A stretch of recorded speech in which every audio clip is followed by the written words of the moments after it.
to this week's episode of the I Do Crew podcast with Jen and Emma. Please like, subscribe, and rate our podcast on the platform that you listen or watch us on. We really appreciate your support and thank you so much for supporting us and being here with us today. This week, we're talking all things wedding hacks on a budget. This is a good one, I think, because you can still have a really cool wedding and do a few wedding hacks and save a bit of cash. I also think that you don't, even if you've got like 25 grand that you want to spend on your wedding, some of these things that we've pulled together, you actually don't have to spend all that money on this one element, guys. So There is a hack for that. yeah, So think about it before you're spending thousands and thousands on something that you probably don't need to. no, I agree. Shall we just get straight into it? Let's go. So the first thing that I wanted to talk about is basically booking your venue. So some wedding venues, there's one local to Salisbury, which is basically everything that you need in one place. So it's got accommodation, it's recently been renovated, it's got stunning locations to have an indoor or outdoor ceremony, they do catering on site, they basically do the whole wedding for you. How bespoke that is to each couple, I'm not sure, because I quickly decided it wasn't the right venue for me, but stunning. If you want that Instagram wedding, that's the venue for you.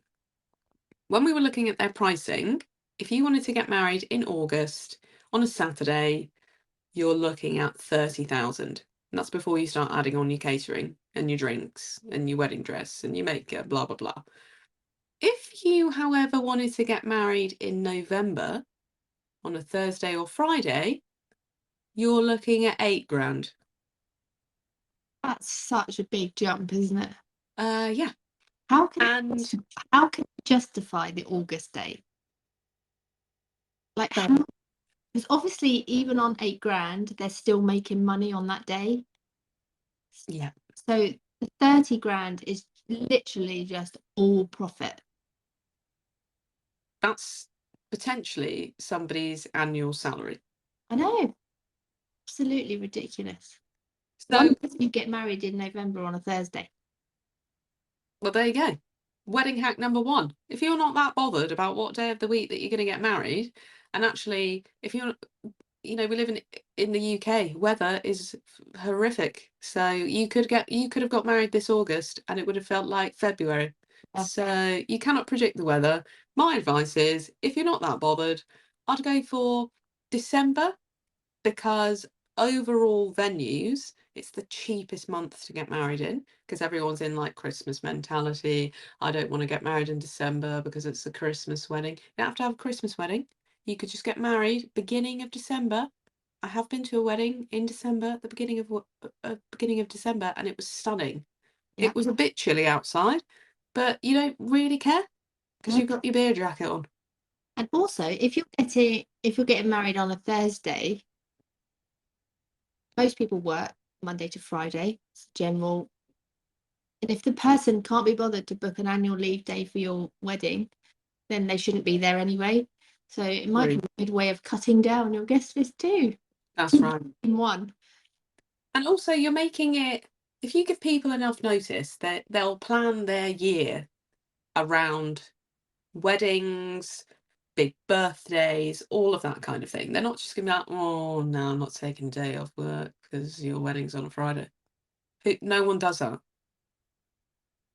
So that's your first hack right there. If you're not bothered, book it in November or December because that's the cheapest time for those. Like if you want a high-end venue, those are going to be the cheapest times that you can book. If it's a DIY venue, you're probably looking at the same price all year round because they probably only do 1 to 2 weddings a month because there might be restrictions on sound, all of that kind of thing. But if it is your very Instagrammable, high-end wedding venues, book it in November, December because you'll honestly save, what, anything upward of £18,000. Also, the staff might have a bit more energy because if you're getting married in August, they've probably done back-to-back weddings for a good 4 months. So they're all pretty tired. get them in December, they might only be doing 2 that month. And So everybody in the industry tends to start taking their annual leave around the end of September or October time. So November, December is the perfect time for them to come back in and be high energy wedding deliverers. yeah, So that's number one, and there's quite a few to go. Then I started thinking about, okay, well, once you've booked your venue, what's the next thing that you're going to be doing? And invitations. So one of the hacks is don't bother with save the dates. If you're not that bothered about save the dates and a postal invitation, because equally you could just send everybody an email or a text message, because you would be asking them for their address anyway. Who has everybody's addresses these days? I mean, I have an address book, but I love sending a Christmas card. But you would be messaging them to say, or emailing them to say, oh, please, can you provide me with your address so that I can send you my save the date? How about don't do that and just send them the link to your wedding website? yeah, that is the way forward, I think. Is only not faffing around with, oh, what does my wedding invitation look like? Blah, blah, blah. Not everyone is like Monica and Chandler. I haven't framed one of my wedding invitations. No, The leftovers are in some ottoman. I mean, it was Cyril's ottoman, so I wouldn't even call it an ottoman, and the cat scratched most of the leather off, but they're shoved in there. And I kept all the RSVPs. Why? I will never know. no. I mean, I did enjoy making my invitations. I handmade them all. I think if you're making them yourself, or somebody's offering to do it for free and it That's means a lot to you. that's not a cheap way to do it. Oh, wasn't it? Yourself is not a cheap way to do it. Getting them printed would be cheaper.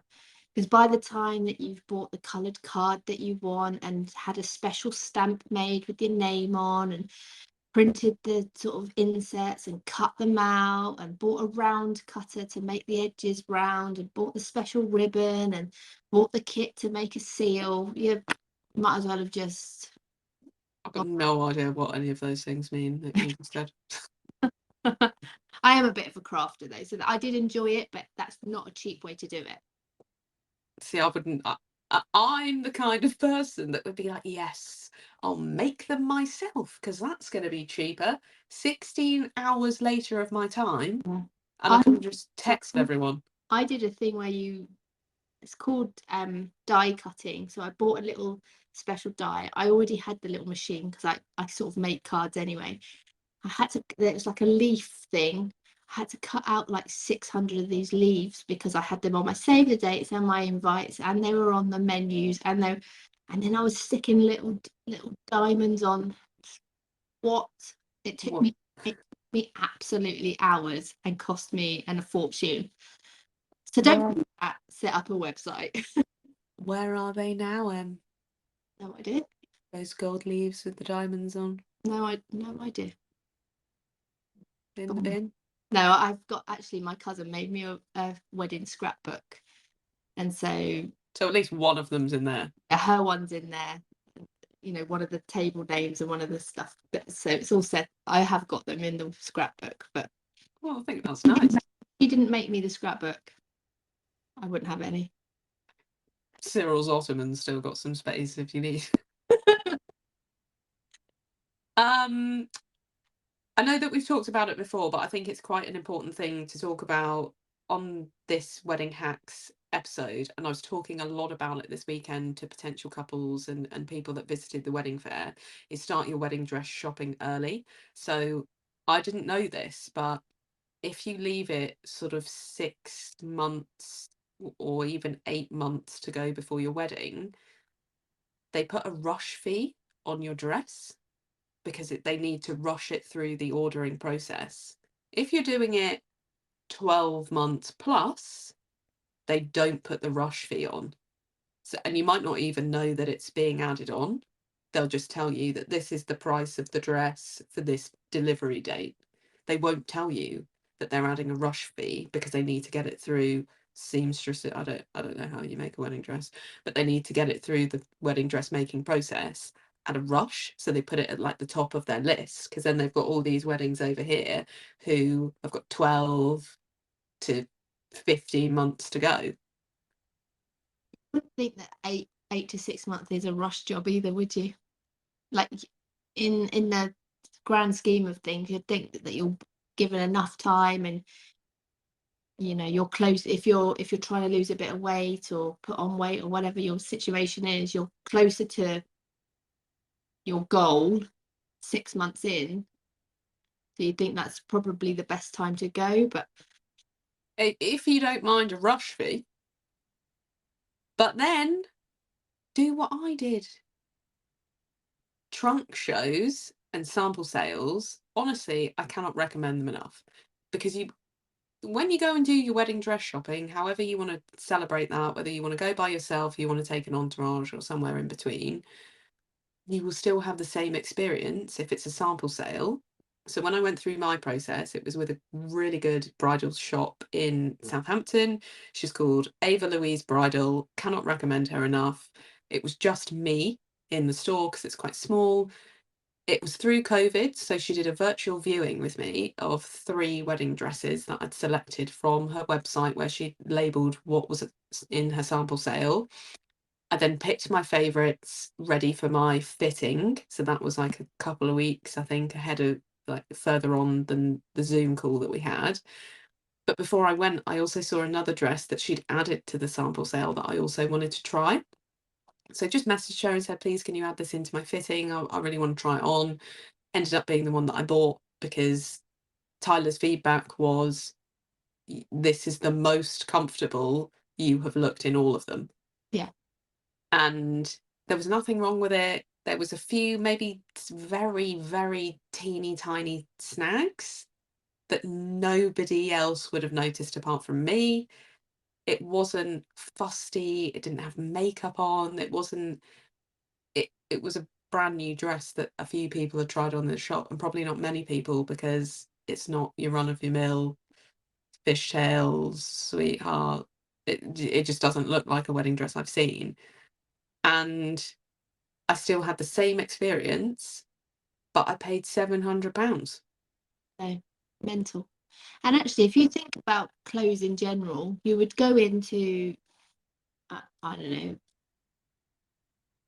a shop. I was trying to think of a shop, but I couldn't think of any. That's how much I go clothes shopping. You go into the shop and you pick a few things, don't you? And then you go into the changing room and you try them on, and you put them back because they don't quite fit right.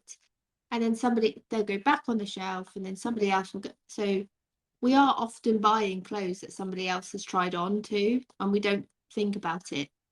It's exactly the same process. It is just a garment of clothing that's maybe one or two people might have tried on before. I also have a weird thing about, like, fusty armpits, and that was probably my main hang up about it, that other people's armpits had been, like, rubbing on the fabric. But you don't also you don't go you might go into work and try on a pair of jeans or a top when you're not feeling your best and you're just quickly rushing through town. You don't go to a dress shop as part of your wedding experience, not having a shower and not being freshly shaven and your hair and your makeup done nice. You don't go into that experience running from the gym, do you? I didn't even think about it that way. So, like, people go in there, have shaved their legs, they've taken time because they know they're going to be standing in front of a mirror. So they're clean and they're washed. So it's literally just a clean human putting it on I for 2 minutes. I wish we'd talked about this 2 years ago, 2.5 years ago, because honestly, the whole time I was just thinking, somebody else's armpit has been rubbing on this fabric. But no, it would have been a clean armpit, so was worrying unnecessarily.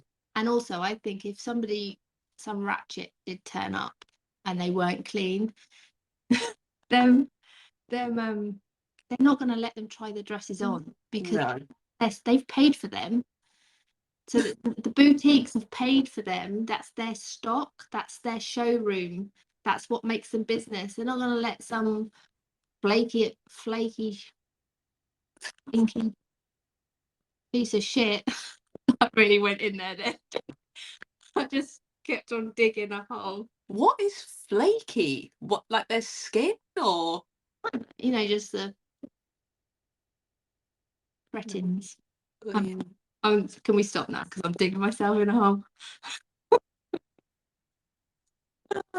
God. Um, moving on to florals. I think we should, yeah. Yeah. Um, so from a styling perspective, use your ceremony florals in your venue too. Or, in my case, the registry office provide florals for your ceremony, so I didn't even have to worry about that. Nope. But if you are using florals in your ceremony, just make sure that you can repurpose them in the venue. I think that's a really good hack. And also go for minimalistic bouquets, but because you can still have an impactful bouquet, but it doesn't have to be all singing, all dancing, cascading waterfall style bush in the front of your dress scenario. Like you don't have to do that. You can look for minimalistic versions of what you'd like. Also, another tip, probably don't go to your florist and say, I'm looking for a bush. Oh, Want it to be bushy. full.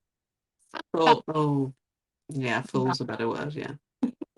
Um, Buttonholes is optional. I Right. wasn't really that bothered about buttonholes, to be honest. What's the point? Men don't care anyway. And use your bouquets to decorate your venue. So if you've been a bride or bridesmaid before, you basically just have your bouquet for the ceremony, photos. You get to the venue, you chuck it on your table, and most of the time you forget to take it home. Yeah. And So they've just wilted a bit by then. And yeah, so empty jars, vases around your event, maybe on the bar, maybe on the top table, maybe if you've got, I don't know, a memory wall or something, just put the have vases ready so that they can just be put in there. I also read that a wedding hack, well, a hack on a budget is instead of, I really like this, instead of having bouquets for your bridesmaids, they have corsages, beautiful. which I thought is so cute. Yeah. But then I thought, "Ah, yeah, I've never had a corsage. What special alternative to the bouquet? But then what do you do with your hands when you're all lined up together? Have a good march down the aisle. Marching down the aisle, what about your static bride with her bridesmaids? They'll just hold their hands out in front of them with their corsage one on the top. Oh, that's a good idea. Yeah, so I'm all for a corsage. Yeah, they'll be much cheaper. Any hacks on your list, Em, before I continue? Um, I've got a few on the floral side. Well, one mainly. I love the idea of using the flowers from your ceremony in your main reception area. Not only would it save you money, but it's really wasteful. If you've got two florals on the arch or something that you've got little bits going down, it's such a waste not to repurpose them. So I think that's a must, and most florists and wedding stylists will do that automatically anyway. And also, if you didn't, talking about the bridesmaids bouquets, um, they don't. If you wanted them to have bouquets, not corsages, they don't have to be miniature version of the bride. No, You don't have to have all the flowers. You could just have a really nice baby breath one, um, because they're there just to add a little bit of oomph to the image of the photos, really. So you don't actually have to spend lots and lots of money. And most florists will do a baby's breath one for hardly anything. did not know Mm. that. So yeah, 'cause it's the one of the cheapest. You could add some greenery to give it a little bit of bush. Um, but it'd be really, really cheap. And also, I think if you don't know much about flowers, how would you know that? No. They want to trick you with the no, they don't. No, all the florists that we know don't want to trick you. Um, but I think it's definitely worth doing your research. And if you're not too bothered about the flowers, why not? As long like if you are bothered, have your bridal bouquet as something incredible and what you want, but your bridesmaids, I think you can scale it back, you can scale it down. Yeah. Yeah, definitely. Um, More about repurposing stuff. So repurpose your chairs if you can from ceremony to venue. We had a conversation with our good friend Tyler around chairs. So she's having her wedding abroad next year. We're very excited. Um, and the cost of the chairs for the ceremony is outrageous. It's mental. Like, how is a chair that you're going to use again? You could pay for all these chairs to be brand new with the amount that you're charging me for the chairs. I know. So repurpose your chairs. Don't buy a load of chairs for your ceremony and then for your venue if it's in the same location. I think it gets a bit logistical, like a logistical nightmare if you're in a well, the church already has chairs, but you know what I mean. But if you're having, let's say, an outdoor ceremony and then your reception is inside the venue, which is the same location, just get the venue to move your chairs. Yeah. They'll And do that. also if you're having sashes or some decoration on the chairs of some sort, um, they can all be repurposed as well. Yeah. You don't have to hire in X amount more sashes. You just move No. chairs in that already have the sashes and the little flower on. And it's all set, ready. And what we offer for couples that we work with our wedding styling and prop hire company, Like and Lights, is if it is styling on a lower budget, we suggest that they just have chair sashes on the aisle chairs, and then those chairs can be used as top table and special guests. So, for example, you have all of the aisle chairs on the top table, and then you could have them dotted around where the bridesmaids are sitting, or however many chairs you've got, but repurpose. Nanny and granddad get one. That type of thing. You know, here's your VIP chair, grandma. Um, don't use table linen. Oh, An opt-in for bare wooden tables. Very trendy, rustic. yeah. Especially if you're hiring in your furniture, choose nice bare wooden tables. They don't cost much more. No. They pack a punch, and then you don't have to hire table linen and pay for it all to be cleaned when somebody spilt red wine down it. Oh god. What wedding was it this year that I did the pack down, and one of the tables and a couple of our chair sashes just had red wine all over. Just, I mean, you expect it. You do expect to have like a couple of sashes that just get chucked after a wedding, but the table linen was I mean, there was no going back from that. Um, Haggling. Yeah. Don't be scared to haggle, particularly with people who could potentially do a cash in hand job for you. E.g., florists, photographers, videographers. Those people tend to offer a cash in hand deal. They probably will only tell you that once you've secured your date, but ask the question is my advice, because you could save anything, like depending on how much the overall cost is, you could be saving like 500 quid. Yeah. Shall I tell you what I found out about photographers this weekend when we were at the wedding fair? Tell us. So there is a thing, I actually don't know the official term for it, but it's called a wedding shoot. So rather than have the photographer there all day, um, they do a thing called a wedding shoot, where it's normally after the wedding. You get back in your dress, you get back, do your makeup again, and then you book them for 2 hours, and they do all of the beautiful couples photos after the wedding, and you only pay for 2 hours of their time rather than the whole wedding. So What? I know. So if you're not bothered about having the getting ready photos, if that's not important to you and you can get your friends and family to capture the day on their phones, you literally just buy an engagement shoot, or just a normal shoot time at a location. So you could be on the beach, or you could be in the forest, or you could be wherever you want to be. Have a photo shoot in your wedding dress. I want to do that now. Yeah. Never mind back then. Amazing. Maybe we should do that. You and I should just get in our wedding dresses and have a photo shoot for Don't, 2 hours. there's no way I'm squeezing in my dress. It'd be like taped off at the back. Sorry, no back shots today. That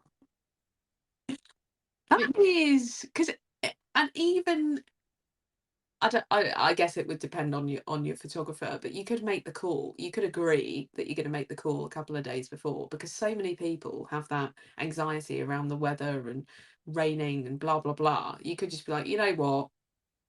Can we actually just do 2 hours in a couple of weeks' time when we know the weather's going to be better? Not saying that every photographer would do that, but and then it takes the like you don't have all that time away, and there's no pressure, and you don't miss any of your wedding because no. those pictures are going to be taken at a later stage.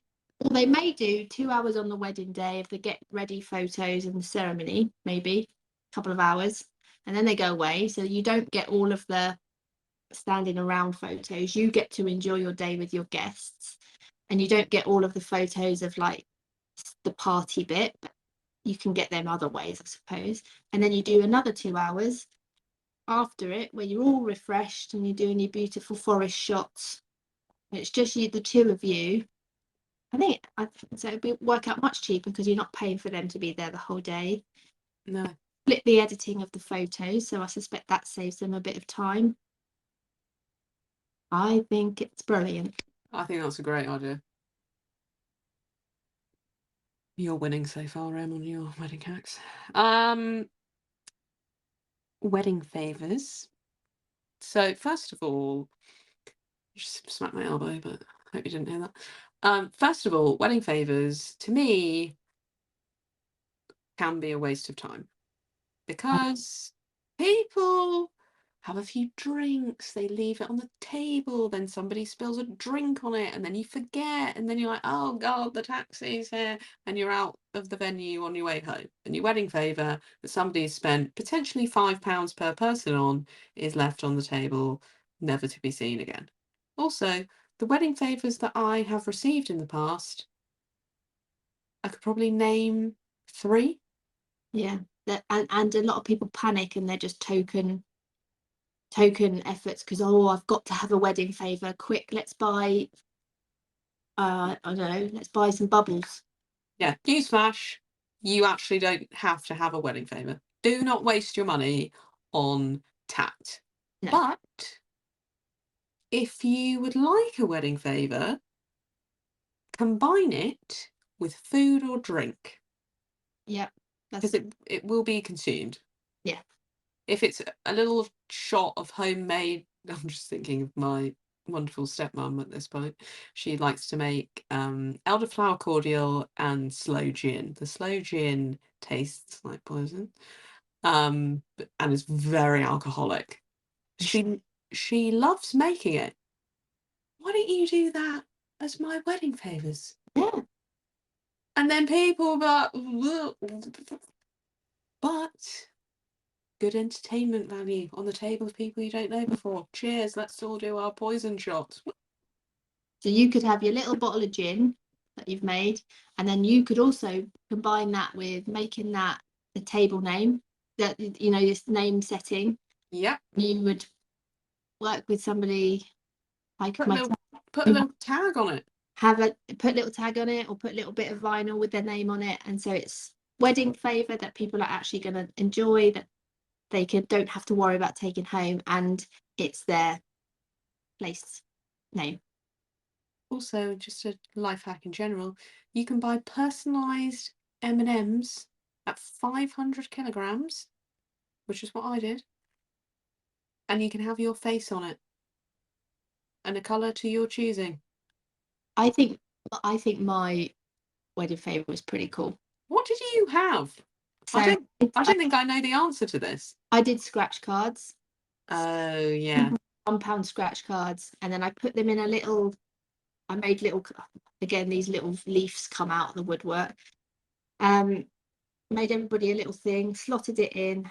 On there, it says a little poem about being lucky, and then I stuck a little penny on each of them. So everybody had a penny to scratch off their gift cards. And the best thing about it, pretty much everybody that won put it in our card box. So we got all the winnings.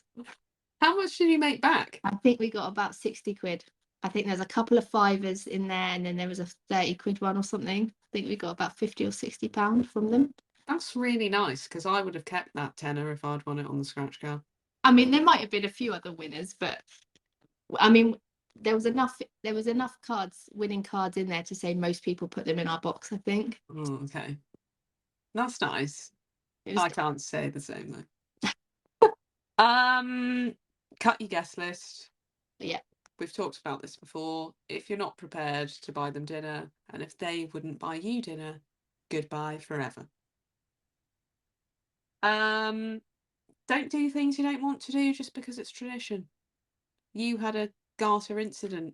If the garter hadn't been there, that incident wouldn't have happened. No. Wedding favours, you don't have to do that. Gifts for guests. So you might disagree with this, because I've never really understood why you're gifting people at your wedding. But your bridesmaids, I gifted them the hair and makeup. Useful. What I wanted them to wear the morning of. Useful.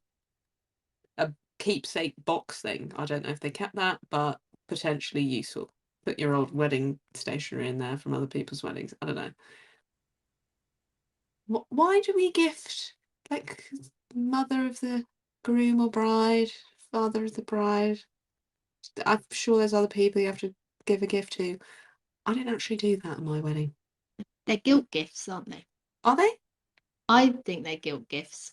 Sorry, I couldn't include you more in the wedding. Here's a bottle of wine. Oh. I don't know. That's not probably the tradition of them all, but Is there tradition? I feel like I need to Google this. yeah, I would imagine that it'll be something about.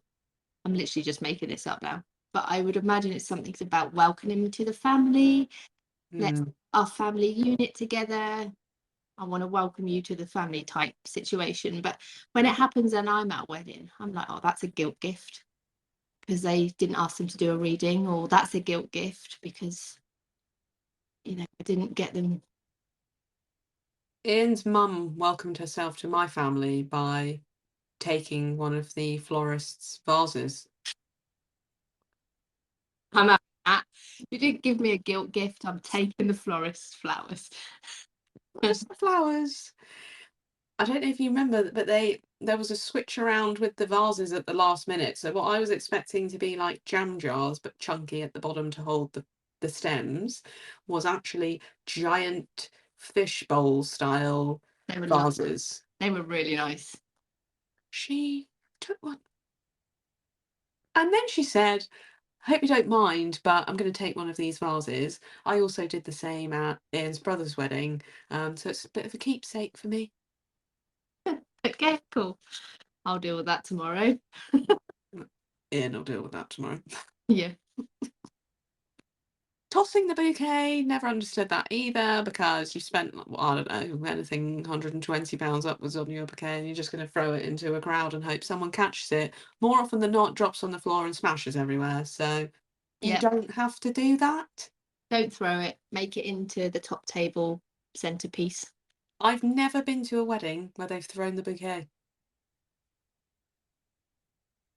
I have. But I'm one of these. I was always one of the cool people that knew I was never ever going to catch it because I'm just not that cool. So have you seen the TikToks now where there's the cool woman stood by the side with like a glass of champagne, like winking because she's just too cool for that. That's how I like to think my behaviour was, but I was probably in the middle, scrumming, just not successful. Scrumming. Um, I think one, it's not really a hack, it's just something to think about. Ask yourself how important whatever it is you're about to do is to your day. So actually, I don't know. I'm trying to think of something ridiculous. How important is, well, not that buttonholes are ridiculous, but buttonholes weren't that important to my day. So I think we only had two, maybe three. I think my dad wore one, Ian wore one, and his best man had one. That was Yeah. it. But then you're like, oh, that'll be 80 quid. So if it's not important, don't do it. If it is important, that's where the whole budgeting and prioritizing and all of that stuff comes in. Because open bar was important to us, but it's not always important to everyone else. So I think, how important is it to your day? And don't just do it because you think you should or because somebody has asked you. Yeah, maybe rank your top 5. So if the venue, your flowers, the way it looks, and music is the most important, pump your cash in there and save money on the catering. If the food and the photographer is really important, but you're not so worried about how it looks, put your money in the food and the photographer. So I would say rank your top 5, and that's where put your money. Yeah, that's a good idea. Um, Research your suppliers instead of picking the first one. It really annoys me. So I'm the kind of person like you, if someone's getting married and they're in my friendship group or family, I want to do as much as I can to help. And where we have all this industry knowledge, of course I'm going to share that for free because I love you and I want you to have the best experience. Do not Google, or I don't know how people find their suppliers just off the top of their head, but do not, oh, okay, here's the recommended supplier list. I'll just go with the one at the top. Yeah. Why? Why are you going to do that? Also, have a look at the images that they're tagged in on Instagram, because that's going to be the real story, not that, oh, look how amazing this is. Don't just go for the first one. Do your research. And speak to them. Yeah. Even if it's the company that you're just hiring all your chairs from, have a conversation with them. Make sure that you can look them in the eye and trust them to turn up. I agree. You know, there aren't many wedding suppliers out there that are really untrustworthy and won't turn up. But some of them might not complement your style and your wedding. Yeah. Agreed.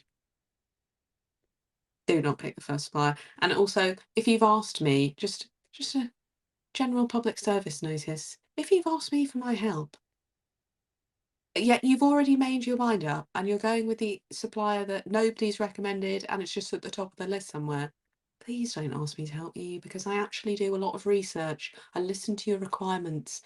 I then build out a few options. I also contact the supplier for you and say, are you free on this date? Blah, blah, blah. I do. And then I present, here's your perfect supplier. They're free on your date. This is how much it's going to cost you. They'll also take cash in hand. Yeah. Then they'll be like, oh, no, that's all right. I've actually booked in with someone else. Okay, I'm glad I wasted my time doing that for you. I would also say don't always go for the cheapest No. as well. Not just because of potential quality issues or experience or anything, but there's sometimes hidden costs in their T's and C's. So what you think was £200 actually turns out to be 270 because they haven't actually quoted you the delivery cost that actually turns up on your invoice 30 days before your wedding. So don't That's always go for the cheapest and read the terms and conditions. that's that's mainly why on our business website we're so transparent with our pricing and you can literally see what is listed against every single package because I hate having to dig for a price. You have to, oh, it's not on their website, so then you have to fill out an inquiry form, then they don't come back to you, so you have to find an email address, and then they don't come back to that for 3 weeks, and then they finally come back, oh, sorry, just seen your email, what would you like to know, how much you charge, Yeah. well, what do you want? You don't want to be embarrassed either, do you? It's No. via that you don't actually have an idea about how much these things cost, and you go and they say, well, that's going to be £7,000, and you can't, that's not in your budget. It's embarrassing, isn't it? Say, oh, sorry, no, and back away when Mm. you've got the price in front of you and you know how much potential add-ons are going to be. You know whether to contact them or not. I would say though, if somebody comes back to you with a £7,000 quote, and it's way out of your budget, don't feel pressured to say yes. You can politely decline. Say thank you so much for the time and taking to put this together. Unfortunately, we're going to go in a different direction. I would much rather that with any of the couples that we work with, and that has happened. They have come back to me and said, "I'm so sorry, but we're going in a different direction," and that's absolutely fine because we're not the right supplier for them. I'm Yeah, not going to hold a grudge that right. you haven't gone with us, because I want to make sure that you, as a couple, as a bride, as a groom, as a client, is happy with the supplier that you choose. And if that's not us, I'm good with it. Yeah. And we'd often say that's great. Have you checked out X, Y, or Z? They have this style, they have this style. And we wish you well in your big day. Yeah. No hard feelings, That's because fine. it does happen. So, um, what else is on my list? Research your suppliers. Yeah, we've done. I've got one. Oh, okay, you go. Wear trainers. Hmm, Don't spend loads of money on shoes that you're going to wear once. Buy a nice pair of Converse that you can wear, feel comfortable in all day, and then wear for the rest of your life after. I agree. Although, in some ways, I don't agree. I mean, Although, if you've got a short dress or something like that, yes, style it out. style it out, or maybe this hack's not for you. But honestly, if you've got a long floor length dress, which the majority of wedding dresses are, you don't want to be so uncomfortable in the heels because you can't walk anywhere, you can't dance. All you're thinking about is how sore your feet are. Wear a pair of Converse or a pair of whatever's comfortable on you and just be comfortable. Yeah, what I did, so obviously had my WoW shoes on day one because you could see them. Second day, I just bought a pair of slightly bridal looking white shoes from ASOS, and I also took my trainers. Mhm. So I had my shoes because I wanted to have my posture and all of that sort of, well, walking in and blah blah blah. But then probably 7:30, 8 o'clock, changed into my trainers. But you can just wear trainers the whole time, couldn't you? Yeah, don't forget socks because I forgot socks. Oh, Um, Circling back to wedding cake. So we've spoken in last week's episode just about faux cakes and then tray bakes for guests. That's a great wedding hack. amazing. Also, cheese, a cheese stack, stackable cheeses that is then also part of your evening food. That can work out much cheaper than a wedding cake. Be a lot stinkier though, wouldn't it? Yeah, as we've experienced in the recent present. Yeah. Sometimes when you go pack up a wedding, it's pretty stinky in there, isn't it? With all the leftover cheese that's been left all over the side, and I can't even talk about that. I don't think. I feel pukey. But yeah. we deal with that too, don't we? Ugh. Oh, puke everywhere. Uh, I've said it before, I'll probably say it many times again, budget more than you think, and you may end up making a saving. So if you've got a budget in mind, at least add on 2 to 3K, I would say. Just in case, a little bit of a buffer. 7 is your magic number. But I know that that's not always in everybody's budgets, but make a bigger budget, have a little bit longer to save or pay for everything, and then you could be pleasantly surprised if you're booking people in cash in hand jobs. Um, ASOS for bridesmaid dresses. That's where I got mine. Yeah. Good range of sizes, as long as they all agree, or as long as you agree with them, depending on how you're doing it with your bridesmaids.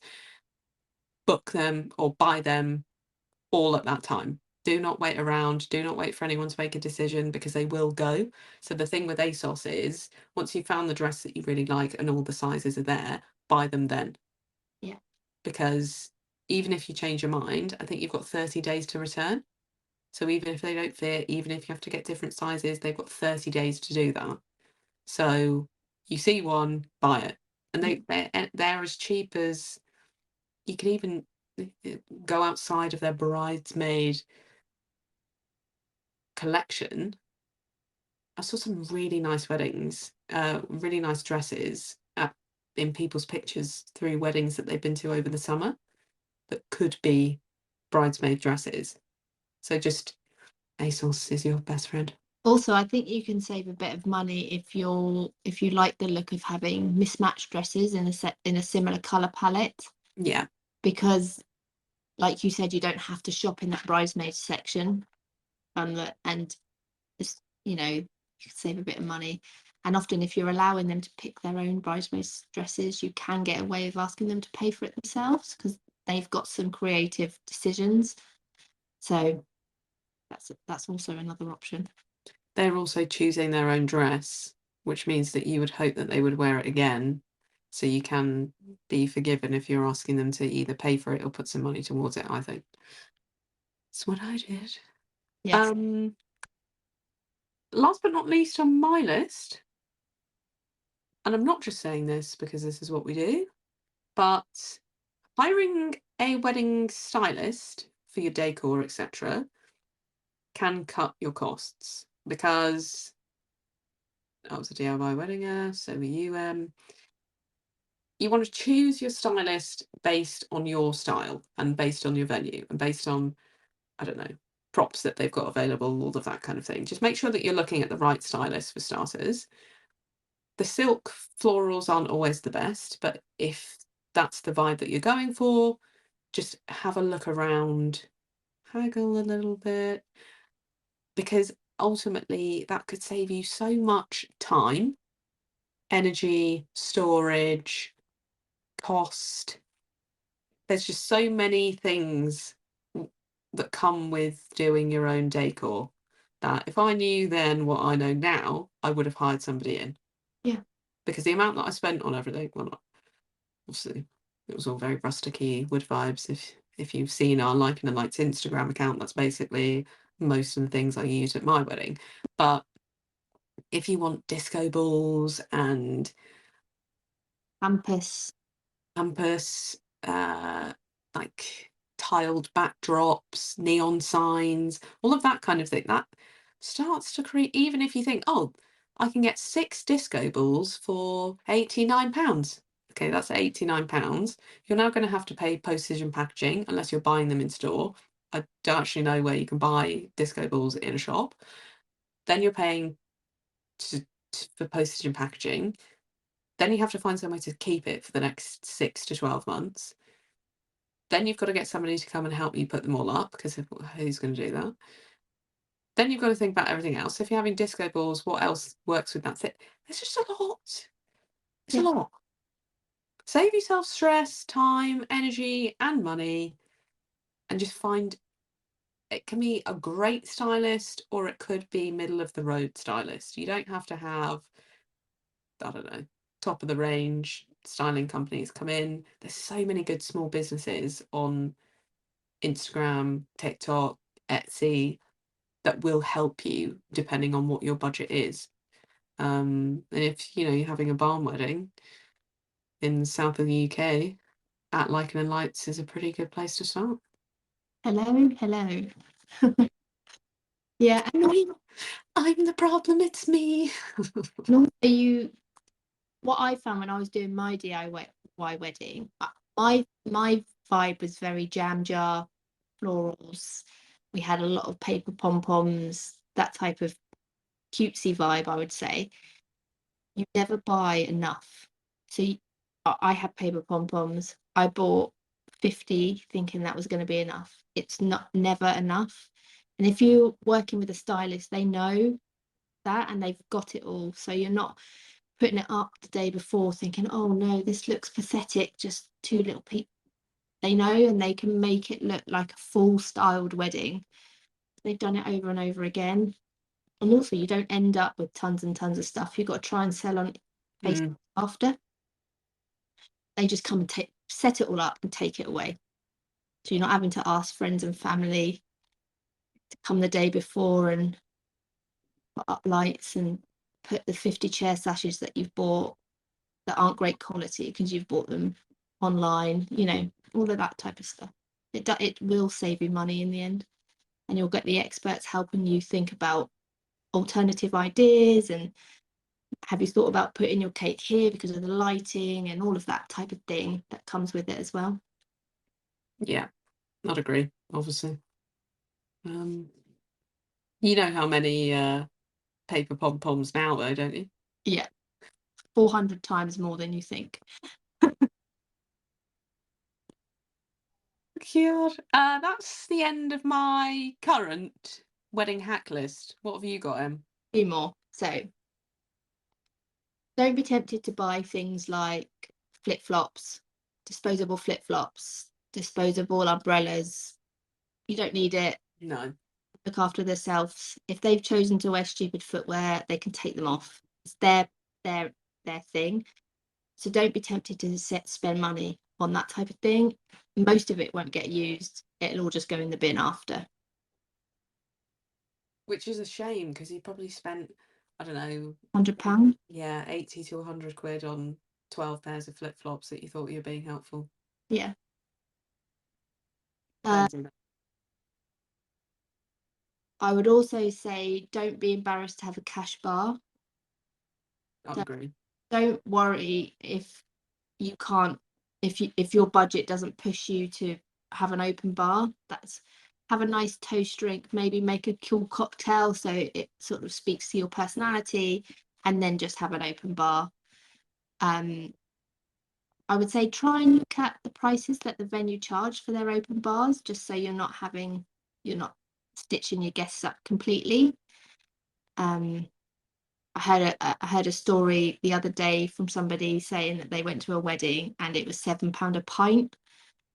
I think that's pricey. So maybe if you are having an open bar, just be a bit mindful about what their prices might be, Yeah. and if your guests can afford it, if that's absolutely okay, then that's fine. But sometimes the venues do put their prices up a bit, so just watch that out a little bit, I'd say. Um,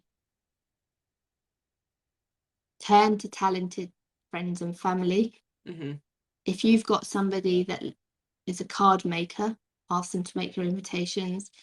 If you've got somebody who Baker. baker, ask them to make your cake. If you've got somebody that's really good at the piano, ask them to play the piano at your reception. I had a friend who played the ukulele, and while everybody was having their canapé, she just sang and played the ukulele for half an hour. Ask friends and family to get involved because people do like to feel like they're part of the day. So Hmm. find out what everybody's good at and ask them to do it, I would say. And the last one, really, well, there's two more. Think outside the box with your venue. If you're not worried about actually getting married on that day, you don't need to go to a wedding venue that has a license. You could ask a farmer who's got a nice field or a bit of forest and get a marquee and do that. So it's not actually a wedding venue, and do it that way. So be a bit creative about your venue. Hmm. And then lastly, I would say don't be tempted to do it all yourself. Mm. Doesn't save money in the end. They can be fun if you're into doing certain aspects, but you'll end up spending more money because you'll be stressed out and you'll be panic buying here and there. And you'll be spending hours and hours and hours and hours making centerpieces, hand calligraphing all everybody's name on everything, stressing out about where you're going to get the hay bales from because you've got some outdoor seating. So do the bits you enjoy yourself and get suppliers in to do the rest. It will save you money in the end because you won't be stressed out and you won't be panic ridden. I also think it helps you enjoy your wedding planning process more because once you've handed off that stress of whatever it is, whether it's hay bales, whether it's hiring in blankets, whether it's asking, I don't know, your friend to make your brownies or whatever for your wedding cake stack, you don't have to worry about that anymore. That's job done. And then you can enjoy being the bride and all of the things that come with that. And you don't want to be running around on the day either. So No. DIY wedding tends to be you're running around in the morning setting up the place settings and putting the last minute flowers into your centerpieces. Mm. And you're stressing when really it should be you and your bridesmaids getting ready. Your groom should be having a good laugh with his mates, and then you turn up relaxed, not stressed, not sweaty. So yeah, don't try and do it all yourself. Yeah, and don't turn up sweaty to your wedding day. Don't turn up like a ratchet. Oh God. Please subscribe, rate, and like our podcast on whatever platform you listen or watch us on. And if you want to keep up to date with all things the I Do Crew podcast, please follow us on Instagram. Send us your dilemmas, questions, and any subjects that you would like us to cover on your behalf. Next week, the subject is yet to be decided by the list that you sent me earlier today. So it's going to be a surprise, but I think we'll probably go with bridesmaids. Shall we? My favourite and most passionate subject. We could put a list of 3 and get people to vote on it. Yeah, we'll do that. We'll put that on the story. Yeah, we'll do that. But until then, it's goodbye from me. And it's goodbye from me. You've been listening to the I Do Crew podcast with Jen and Emma. Keep up to date with our podcast news by following our I Do Crew podcast Instagram account. Thanks for listening.